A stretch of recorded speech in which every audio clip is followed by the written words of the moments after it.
बिस्मिल्लाहिर्रहमानिर्रहीम। 9th class physics chapter number 3। आज का हमारा टॉपिक है फ्रिक्शन के बारे में। फ्रिक्शन एक ऐसी फोर्स है जो कि अपोज मुखालफत करती है उस वक्त जब कोई मूविंग ऑब्जेक्ट्स मूव करें।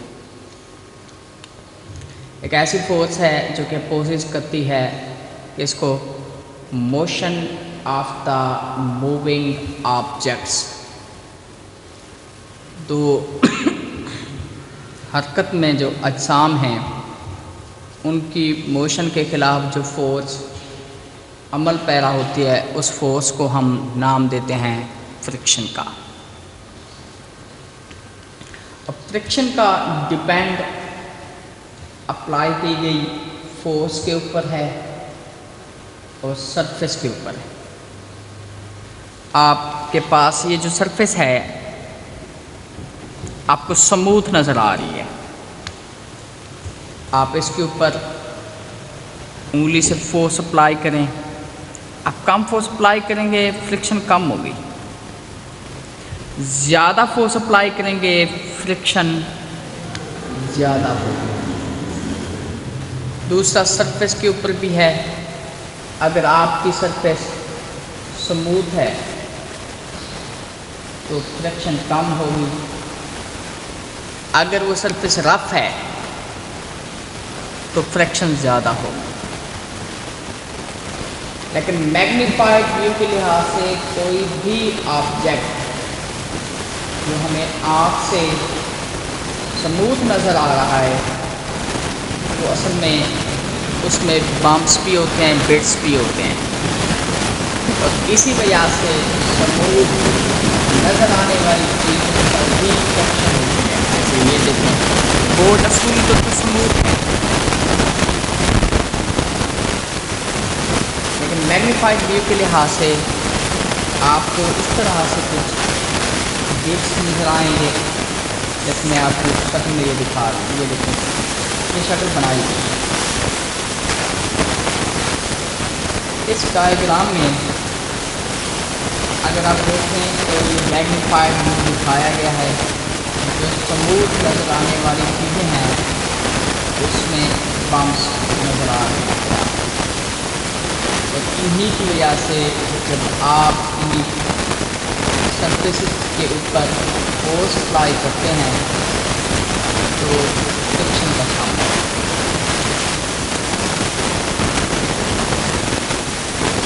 अब है Y friction opposes the motion, किस तरह से वो अपोज करती क्यों है। जैसा कि मैंने आपको पहले ही कहा है कि कोई भी सरफेस स्मूथ नहीं होती। हर सरफेस में पिट्स एंड बम्प्स थोड़े थोड़े से गड्ढे नुमा नज़र आ रहे होते हैं जो कि आम आँख से नज़र नहीं आते। लेकिन जब आप उनका मैग्नीफाइड व्यू देखेंगे, माइक्रोस्कोप का यूज़ करेंगे तो वो सरफेस आपको स्मूथ नज़र नहीं आएगी। उस magnified view of the smooth surface in contact वो शो करता है जी गैप्स को भी और कांटेक्ट्स को भी, जैसे मैंने आपको पहले डायग्राम में दिखाया।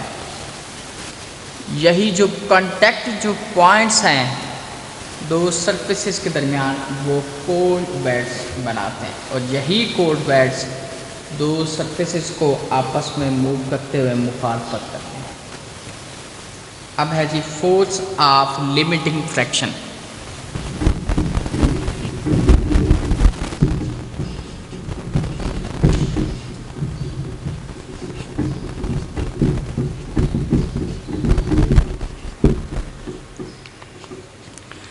मैक्सिमम वैल्यू जो है फ्रिक्शन की किसी भी सरफेस के ऊपर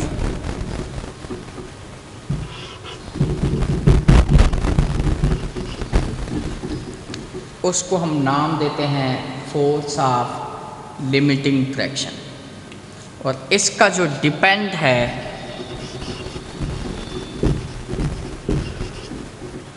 depends on normal reaction are of the surface.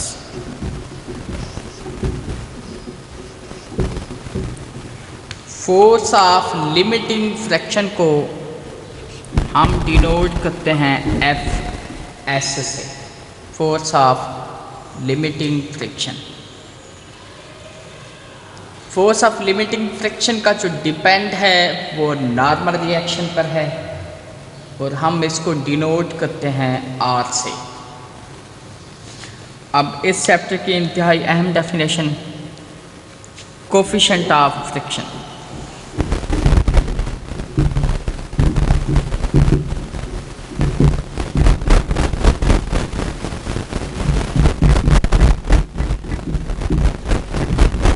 Coefficient of friction की डिफाइन आप इसी फार्मूले से कर सकते हैं।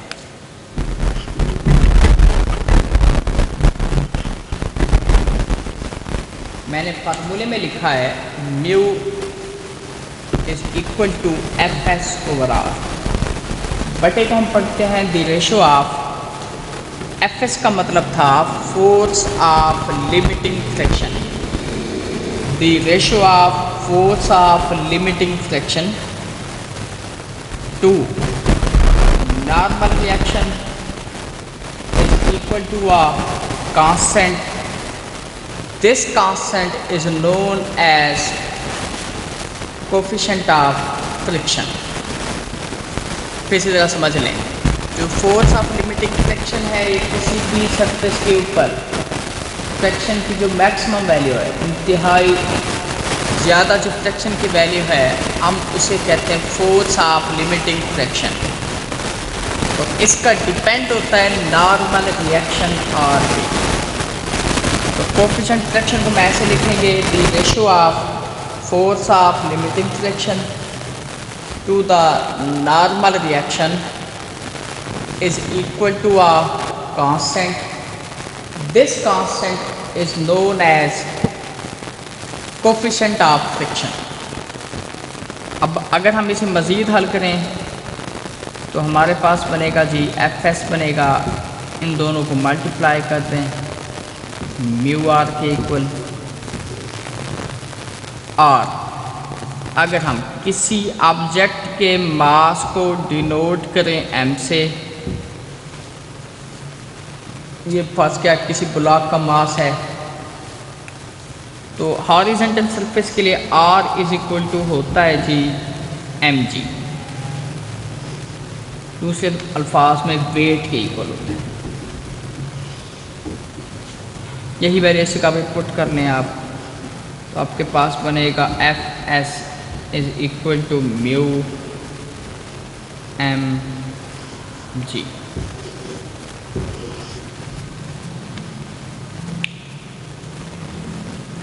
फोर्स ऑफ फ्रिक्शन का जो एडवांटेजेस हैं या डिसएडवांटेज हम इसके नेक्स्ट टॉपिक में पढ़ेंगे। उसका हमारा लेक्चर यहाँ तक, तब तक के लेक्चर के लिए अल्लाह।